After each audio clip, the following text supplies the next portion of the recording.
Hello, my dear students. Welcome back to the channel. My new video. My name is Amir from A1 Coaching. तो last video में बेटा हम लोगों ने first chapter complete कर लिया था, मैनेजमेंट चैप्टर। आज स्टार्ट करें हम लोग अपना न्यू चैप्टर जिसका नाम है प्रिंसिपल्स ऑफ मैनेजमेंट। तो ऐसे जितने भी यूपी बोर्ड के बच्चे हैं या अदर स्टेट के बच्चे हैं, तो उनको ये वीडियो जरूर से शेयर कर देना ताकि उनको मालूम चल सके कि हाँ, उनके लिए, उनके बैच के लिए सेपरेट वीडियो यूपी बोर्ड वालों के लिए स्पेशली प्रोवाइड की जा रही है। तो ऐसे जितने भी बच्चे हैं उनको इन्फॉर्म कर दो ताकि उनको एटलीस्ट मालूम तो चल सके। चलो जल्दी से स्टार्ट करते हैं प्रिंसिपल्स ऑफ मैनेजमेंट चैप्टर, और आज इस चैप्टर को हम लोग कंप्लीट भी कर देंगे।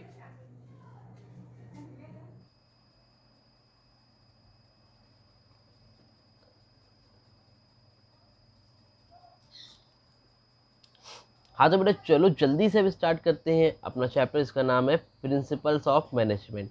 तो अब प्रिंसिपल्स ऑफ मैनेजमेंट में देखो, प्रिंसिपल का मतलब तो समझते ही होगे आप लोग, नहीं समझते तो अब समझ लो। प्रिंसिपल का मतलब क्या होता है? एक तरह से आप कह सकते हो गाइडलाइन होती है, जनरल गाइडलाइन होती है, जिस पे हम लोग अपना जो भी बिजनेस कर रहे हैं या कोई भी हमारी लाइफ होती है उस प्रिंसिपल्स पे हम लोग चलते हैं, है ना। तो जैसे बोलते हैं ना कि हमारी लाइफ के कुछ प्रिंसिपल्स हैं, कुछ सिद्धांत है, उस पर मैं हमेशा कायम रहता हूँ। उसी तरह मैनेजमेंट के कुछ प्रिंसिपल्स है जो हमें गाइड करता है कि एज अ मैनेजर हमें क्या डिसीजन लेना है। तो देखो प्रिंसिपल की मीनिंग लिखी है, a principle is a statement which provides a guide to thought and action. Principle is a statement, एक क्या है बेटा? एक स्टेटमेंट है जो कि हमें गाइड करता है, जिसके लिए टू थॉट एंड एक्शन, कि हमें क्या सोच के क्या एक्शन लेना है, इसको बोलते हैं। हालांकि प्रिंसिपल की मीनिंग आपसे पूछेगा नहीं, बस जनरली आपको प्रिंसिपल मतलब पता होना चाहिए। आगे बात करते हैं, लिखा है प्रिंसिपल्स ऑफ मैनेजमेंट। और ये प्रिंसिपल्स ऑफ मैनेजमेंट क्या है भाई? यहाँ से आपका मेन चैप्टर स्टार्ट होता है बेटा। जो प्रिंसिपल्स ऑफ मैनेजमेंट, देखो जब हम लोग जो मैनेजर, जिस तरह साइंस में कुछ प्रिंसिपल्स होता है, आप लोग पता है ना कि साइंस में हर चीज़ के प्रिंसिपल्स होते हैं जिसको हम लोग फॉलो करते हैं, है ना। उसी तरह मैनेजमेंट के भी कुछ प्रिंसिपल्स होते हैं कि आप एज अ मैनेजर हो, आप एक मैनेजर हो, तो मान लो ये एक मैनेजर है। कौन है भाई? एक मान लेते हैं ये एक मैनेजर, इसका नाम है मिस्टर एक्स। तो अगर ये एक नया नया मैनेजर है और वो इन प्रिंसिपल्स को जान लेता है, तो एक तरह की गाइडलाइन है। अगर ये मिस्टर एक्स इन प्रिंसिपल्स को पढ़ लेगा, जान लेगा, समझ लेगा, तो वो कब कोई भी डिसीजन लेना होगा या कोई भी मैनेजमेंट का काम कर रहा होगा, तो ये जो प्रिंसिपल्स ऑफ मैनेजमेंट है उसकी लाइफ में बहुत ही ज़्यादा हेल्पफुल होंगे और एक सक्सेसफुल मैनेजर बनने में, क्या कह रहा हूँ मैं, एक सक्सेसफुल मैनेजर बनने में बहुत ज़्यादा हेल्प करेंगे। तो देखो क्या लिखा है बुकिश लैंग्वेज में, principles of management are broad and fundamental truth. क्या है ये?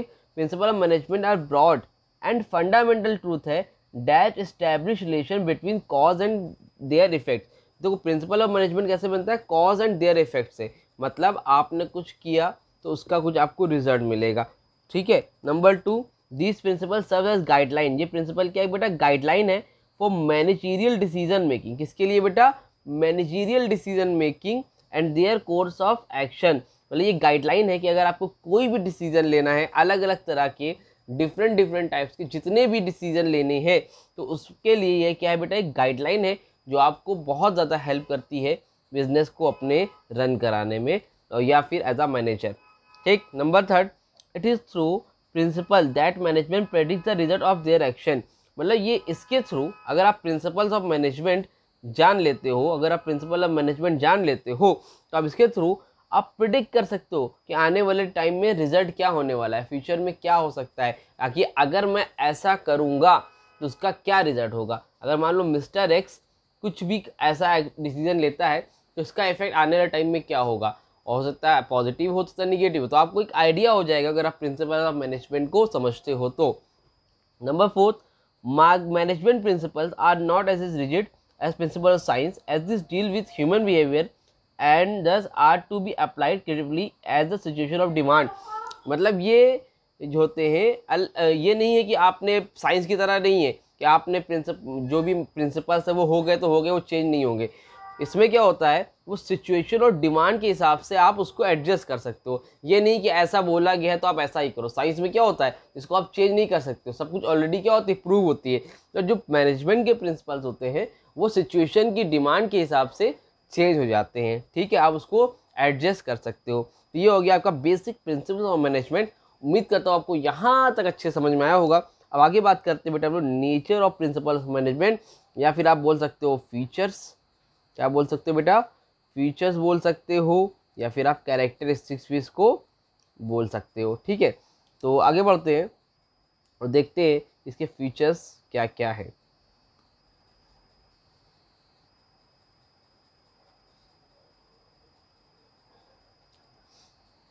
ठीक है, अब देखिए आपको देखा डायग्राम से भी समझाया गया है। अगर आप लोग पेपर में टाइम निकाल के इस तरह से बना देते हो, थोड़ा सा अलग बना सकते हो, तो आपको मार्क्स थ्योरी में और अच्छे मिलेंगे। ठीक है, तो आगे the nature of principles of management या फिर कैरेक्टरिस्टिक्स क्या क्या है। नंबर 1 पर बेटा यूनिवर्सैलिटी। क्या है बेटा, यूनिवर्सैलिटी। इसका मतलब क्या है, इसमें लिखा है यूनिवर्सैलिटी मतलब होता है कि जो प्रिंसिपल्स के मैनेजमेंट हो, जो प्रिंसिपल ऑफ मैनेजमेंट है ना, मैनेजमेंट के जो भी प्रिंसिपल हैं वो यूनिवर्सली एप्लीकेबल है। यूनिवर्सली का मतलब पूरी दुनिया में एप्लीकेबल है। आप हॉस्पिटल चले जाओ, है ना, आप हॉस्पिटल चले जाओ, आप स्कूल चले जाओ, आप किसी भी ऑफिस चले जाओ, आप मॉल चले जाओ, कहीं भी चले जाओ, वहाँ पर आपको मैनेजर मिलेगा ही। और वहाँ पर ये प्रिंसिपल्स आपको अप्लाई करने ही पड़ेंगे या जो आपकी हेल्प करेंगे। ये कि आपकी यूनिवर्सली एप्लीकेबल है, हर जगह अप्लाई होते हैं। समझ में आ रही बात। Number 2, human behaviour. Human behaviour का मतलब ये बेटा कि ये जो प्रिंसिपल्स है वो इंसान के बिहेवियर के ऊपर भी डिपेंड करते हैं, क्योंकि अलग अलग तरह के इंसान होते हैं, अलग अलग नेचर होता है। भाई ये एक पर्सन है ए, ये एक पर्सन है हमारा बी, ठीक, ये एक पर्सन है हमारा सी। अब 3 लोग हैं, देखो, एक ए है, एक बी है और एक कौन है, सी है। तो ये क्या होते हैं, एक गुस्से वाला है, एक सीधा है, एक शरारती है ना। सबका अपना अपना अलग नेचर होता है। ह्यूमन बिहेवियर, इंसान का अपना अपना बिहेवियर होता है। तो आप इनको डील करोगे इनके बिहेवियर के हिसाब से। आप कोई गुस्से वाला है, आप उससे गुस्से में बात करो कि आप मुझे ये कल काम पूरा चाहिए, तो भाई वो ऐसे नहीं कर पाएगा, फिर वो भी आपसे जो है गुस्सा आ जाएगा, ठीक है मैं काम नहीं करूँगा। तो आपको उसको उस हिसाब से डील करना पड़ेगा, इसको अलग करना पड़ेगा, इसको अलग करना पड़ेगा। इंसान के बिहेवियर के हिसाब से आपको डील करनी पड़ेगी। क्लियर हो रहा है, समझ में आ रहा है। ठीक है, कोई डाउट होगा तो कमेंट सेक्शन इंस्टाग्राम में कॉन्टैक्ट कर लेना। और जितने भी यूपी बोर्ड्स के स्टूडेंट्स हैं या अदर स्टूडेंट्स के बच्चे हैं उनको इस वीडियो को जरूर से शेयर करना। सीबीएसई वाले भी आराम से पढ़ सकते हैं, कोई दिक्कत की बात नहीं है। बट स्पेशली जो वीडियो जो पैटर्न मैं बना रहा हूँ यूपी बोर्ड वालों के लिए, वो आप उनको ज़रूर से शेयर करो। Number 3, created by practice and experimentation. तीसरा जो आपका जो है कैरेक्टरिस्टिक्स है वो ये बेटा कि created by practice and experiment. मतलब जो ये प्रिंसिपल्स बने हैं इतने ढेर सारे, अभी आप पढ़ने वाले हो, 14 प्रिंसिपल्स हेनरी फ्यूल के हैं, 7 प्रिंसिपल टेलर के हैं। तो जो प्रिंसिपल्स आप पढ़ने वाले हो ये क्रिएट हुए बाय प्रैक्टिस एंड एक्सपेरिमेंटेशन। मतलब ऐसे ही नहीं बन गए, इसमें प्रैक्टिस की गई है, इस पर एक्सपेरिमेंट किया गया है, तब जाके ये प्रिंसिपल क्या हुए बेटा, क्रिएट हुए। समझ में आ रही बात। तो आपने कुछ काम किया होगा, उस पर एक्सपेरिमेंट किया होगा, तो आपने देखा अच्छा ऐसा करेंगे तो ऐसा होगा, अच्छा फिर आपने कुछ ऐसा किया तो फिर ऐसा हुआ। तो क्रिएटेड बाय प्रैक्टिस एक्सपेरिमेंटेशन, किसी ने लिख नहीं दिए। ये जो प्रिंसिपल बने हैं मैनेजमेंट के वो क्रिएट हुए कैसे, प्रैक्टिस करके, और उस पर एक्सपेरिमेंट किया गया है। क्लियर, ठीक है। नंबर 4 पे बेटा डायनेमिक एंड फ्लेक्सिबल। क्या है बेटा, ये डायनेमिक होते हैं और साथ ही साथ क्या होते हैं, फ्लेक्सिबल होते हैं। इसका ये मतलब बेटा कि ये कह रहे हैं कि ये टाइम के साथ चेंज होते हैं। ज़रूरी नहीं है कि हमेशा आज 2010 में जो आपने मैनेज एज अ मैनेजर आप थे और होटल को चलाने के लिए जो आप काम करते थे, वो ज़रूरी नहीं कि आज 2024 में भी वही टेक्निक अपनाओगे और आपका जो होटल है, जो आपका रेस्टोरेंट है वो अच्छे से करेगा, या फिर आपका बिजनेस है तो एज अ मैनेजर आप उसमें रन बहुत अच्छे से कराओगे। ऐसा कोई रूल नहीं है, वो डिपेंड कर, वो टाइम के साथ चेंज होता रहता है। तो आपको भी अपने आप को चेंज करना पड़ेगा, डायनेमिक होना पड़ेगा। डायनेमिक का मतलब टाइम के साथ चेंज होना, फ्लेक्सिबल का मतलब चेंज कर देना। ठीक, नंबर 5 पे है cause and effect relationship. Number 5 पे क्या है बेटा, कॉज एंड इफेक्ट रिलेशनशिप।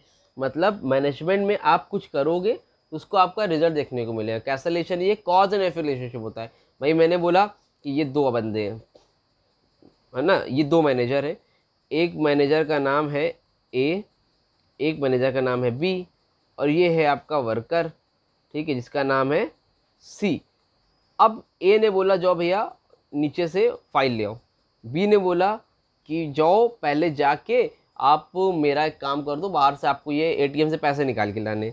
तो अब एक इसने दिया ऑर्डर, एक इसने दिया, तो ये क्या हो जाएगा, कंफ्यूज हो जाएगा कि भाई कहाँ से जाएं, कंफ्यूज आ जाएगा। समझ में आ रही बात? तो ऐसा ना हो, तो इसके लिए क्या करेंगे, तो ये क्या हो जाएगा, कंफ्यूज हो जाएगा। ये तो बोले कॉज एंड इफेक्ट रिलेशनशिप, तो इसलिए बोला जाता है, भी आगे आप पढ़ोगे कि एक आदमी पर एक ही सुपीरियर उसका होना चाहिए, एक जूनियर पे एक ही सुपीरियर होना चाहिए, इसलिए आगे बताया भी गया इस चीज़ को। तो कॉज एंड इफेक्ट रिलेशनशिप है, इससे हमें क्या देखने को मिला कि अगर ऐसा कोई कॉजेस होता है जहाँ पर दो लोग मिलके एक बंदे को ऑर्डर देते हैं तो वहाँ पर इफेक्ट होगा। ठीक है, आगे बढ़ते हैं भाई। नंबर 6 पर बेटा कंटीजेंट। क्या है, कंटीजेंट। कंटीजेंट का मतलब ये होता है कि ये हो भी सकता है और नहीं भी हो सकता है। मतलब आपने जो प्रिंसिपल्स पढ़े, अब आपने उसको क्या किए, किसी भी जगह पर अप्लाई किए। क्या किए, APPLY, इसको आपने क्या किया बेटा, अप्लाई किए।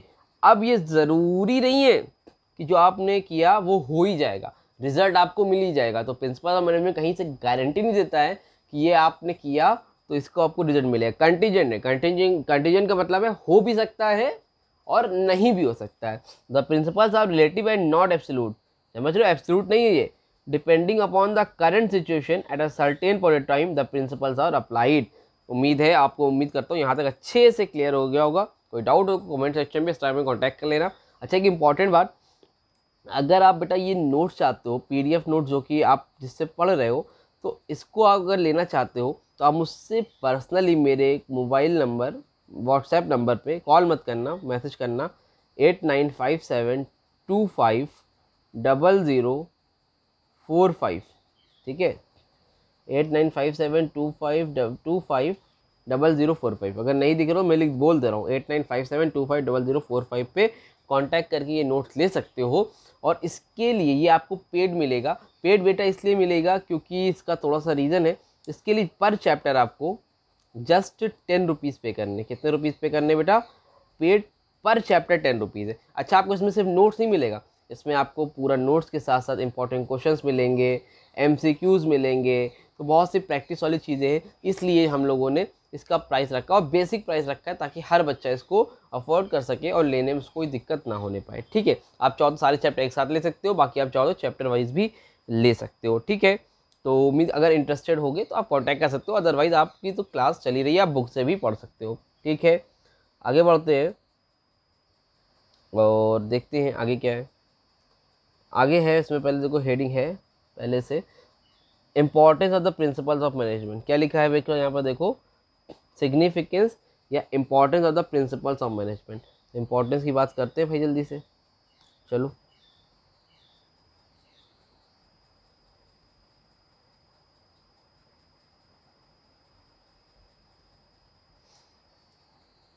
ठीक, तो importance of principles of management. अब importance of principles of management की अगर हम लोग बात करें तो बेटा इसमें सबसे पहले आता है आपका provide useful insight into reality. Provide useful insight into reality. अगर आप मैनेजमेंट के बारे में अच्छे से जानते हो तो उसका फ़ायदा क्या है, उसकी नीड क्या है, उसकी इंपॉर्टेंस क्या है, उसकी ज़रूरत क्या है। क्या बोल रहा है, provide manager with useful insight into reality, मतलब ये रियलिटी में एग्जिस्ट करता है।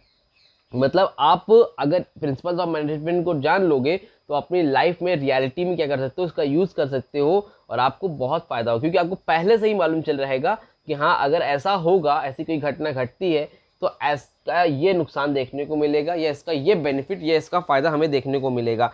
तो वही बोल रहा है कि providing managers with useful insight into reality. Clear हो रही बात, समझ में आ रही बच्चा? जी सर आ रही है। ठीक है, आगे है नंबर 2 पर है optimum use of resources. Optimum use of resources का मतलब यहाँ पर यह है कि जो रिसोर्सेज हैं उसका क्या होता है बेटा, ऑप्टिमम यूज होता है प्रॉपर तरीके से। क्योंकि आपको प्रिंसिपल्स आपने पढ़े हैं और जब आपने प्रिंसिपल्स पढ़े हुए तो आपको क्या है, सारी गाइडलाइन पता है, तो आप वेस्ट नहीं करोगे किसी भी चीज़ को। क्या करोगे, उसका ऑप्टिमम यूज़ करोगे, प्रॉपर तरीके से यूज़ करोगे। क्लियर है, समझ में आ रही बात? जी सर आ रही है। उसके बाद तीसरा पॉइंट है बेटा साइंटिफिक डिसीजन। क्या है, साइंटिफिक डिसीजन।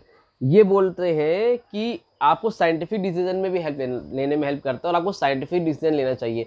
ये नहीं कि आपने किसी को भी एम्प्लॉय रखना है तो एम्प्लॉय रख लिया, पहले आप उसको क्या करो, रिक्रूटमेंट करो, सिलेक्शन करो, फिर ट्रेनिंग करो, फिर उसको जॉब में रखो जिस जॉब की वो लायक है। तो decision based on management principles tend to be more realistic, balance and free from personal bias. Personal वाला सिस्टम नहीं होना चाहिए, ठीक है। नंबर 4, चौथी हेल्प क्या बेटा, इनकी इंपॉर्टेंस क्या है, meeting the changing environmental requirement. भाई देखो हमेशा टाइम इन्वायरमेंट टाइम के साथ क्या होता है, चेंज होता रहता है। तो अगर आप प्रिंसिपल्स ऑफ मैनेजमेंट को पढ़े होगे, समझते होगे, तो जो भी ज़रूरत होगी, रिक्वायरमेंट होगी टाइम के साथ, उसमें क्या कर सकते हो आप, सारी चीज़ों को एडजस्ट कर सकते हो, समझ सकते हो। तो वही लिखा है, management principle provide an effective and dynamic leadership. Management principle क्या करता है, प्रोवाइड करता है इफेक्टिव और dynamic leadership and help the organisation to implement the changes. Organisation को हेल्प करता है कि जो इंपॉर्टेंट चेंजेस है उसमें इम्प्लीमेंट करने के लिए, ठीक है। Number 4, fulfilling social responsibility. पांचवी हेल्प जो है बेटा, fulfilling social responsibility. Social responsibility भी आपकी जिम्मेदारी है भाई। जिम्मेदारी आपकी इस सेंस में है कि आप जो भी चीज़ बना रहे हो उसको क्या करते हो, रीजनेबल प्राइस में देते हो, सस्ते प्राइस में बना के देते हो, और अच्छी क्वालिटी का प्रोडक्ट एक रीजनेबल प्राइस में देते हो, तो उनको भी क्या होता है, इंटरेस्ट बनता है। तो principle of management not only help in achieving organisation goal. बोल रहे प्रिंसिपल ऑफ मैनेजमेंट सिर्फ और सिर्फ हेल्प नहीं करता है किसमें, ऑर्गेनाइजेशनल गोल में सिर्फ हेल्प नहीं करता है, बट आल्सो गाइड मैनेजर, साथ ही साथ मैनेजर को गाइड करता है किसमें, performing social responsibility. Social responsibility में भी हेल्प करता है। Example, equity and fair remuneration. समझ में आ रही हो, किसमें, इक्विटी एंड फेयर रेम्यूनरेशन। जो भी आपके काम करते हो इक्विटी एंड फेयर रेम्यूनरेशन दो। साथ ही साथ आप जो भी सामान बनाते हो तो वो अच्छी क्वालिटी का बनाओ और रीजनेबल प्राइस में बनाओ, ठीक है। बनाओगे भाई कि नहीं बनाओगे। उम्मीद करता हूँ यहाँ तक अच्छे समझ में आया होगा। कोई डाउट होगा तो कमेंट सेक्शन इंस्टाग्राम में कॉन्टैक्ट करके पूछ लोगे। Number 6, management training education and research. Management principle helpful in identifying the areas in which existing and future manager should be train. Management principle आपको हेल्प करता है कि आइडेंटिफाई करने में द एरियाज, उन एरियाज में which existing the future manager should be train. Future manager को कैसे ट्रेन करना है, क्या ट्रेनिंग देनी है। They also provide the basis for future research. Future में आने वाले कोई भी आदमी को मैनेजर बनाना है या करना है, कोई किस काम में एक्सपर्ट है, उसको कौन सी पोस्ट देनी है, उसको प्रमोशन करना है कि नहीं करना है, ये सारी चीज़ों में भी बहुत ज़्यादा हेल्प करता है बेटा आपका कौन, प्रिंसिपल्स ऑफ मैनेजमेंट। उम्मीद करता हूँ यहाँ तक आपको अच्छे से समझ में आया होगा। तब भी कोई डाउट रह गया हो मन में तो कमेंट सेक्शन पे इंस्टाग्राम पे कांटेक्ट करके पूछ लेना। और इस चैप्टर को यहीं तक अभी रखते हैं। ये चैप्टर हमारा हो गया आपका पार्ट 1। क्या हो गया बेटा, ये पार्ट 1, ठीक है। अब नेक्स्ट वीडियो हम लोग पार्ट 2 में आगे स्टार्ट करेंगे, जिसमें हम लोग हेनरी फ्यूल्स और टेलर के प्रिंसिपल देखेंगे और चैप्टर हो जाएगा कंप्लीट, ठीक है। तो उम्मीद करता हूँ वीडियो अच्छी लगी होगी। वीडियो को लाइक करो, चैनल को सब्सक्राइब करो, और जितने भी हमारे यूपी बोर्ड्स के स्टूडेंट्स हैं, इंग्लिश मीडियम से बिलोंग करते हैं और उनको प्रॉब्लम हो रही है अपने सिलेबस को पढ़ने में, तो उनको शेयर ज़रूर से करो। और मिलते हैं न्यू वीडियो में, तब तक के लिए थैंक यू सो मच।